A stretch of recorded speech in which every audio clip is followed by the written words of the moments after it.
Hi guys, I'm Alexander Rossi, driver of the number 20 Java House Chevrolet. And I'm Chen, manager of the Mars Exploration Program for NASA. Before we send humans to Mars, we need to understand the environment. And when you're going 200 miles an hour, it's important to know every inch of the road. Here's what we need to know before we go. Thank you very much. We're essentially turning Mars from an unknown world into a place we understand. Human exploration requires confidence. Robotic exploration is how we build that confidence, by knowing the challenges and the risks that we'll be faced with, so we can prepare for what comes next.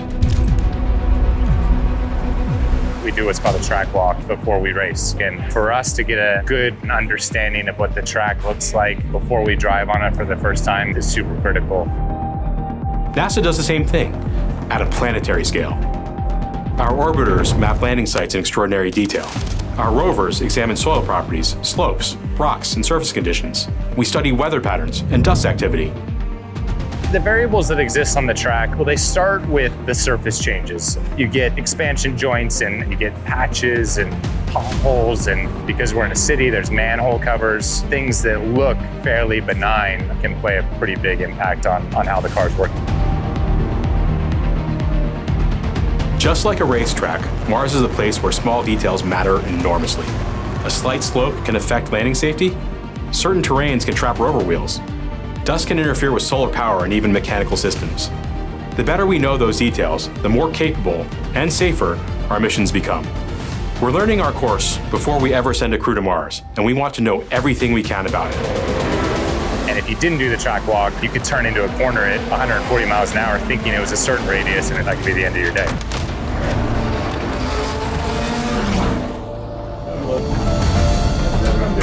The amount of time we spend studying video and telemetry and data and spending time in the simulator before the event would surprise a lot of people. And when I get in the car, I know that I'm very prepared and nothing foreign is going to come at me. Just like Alex simulates his drives before a race, simulation is a huge part of how we operate Mars missions.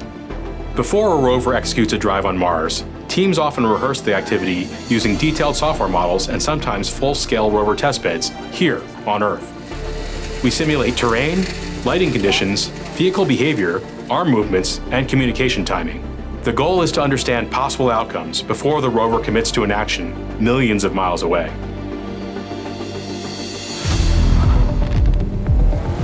In racing, it doesn't matter what kind of driver you are.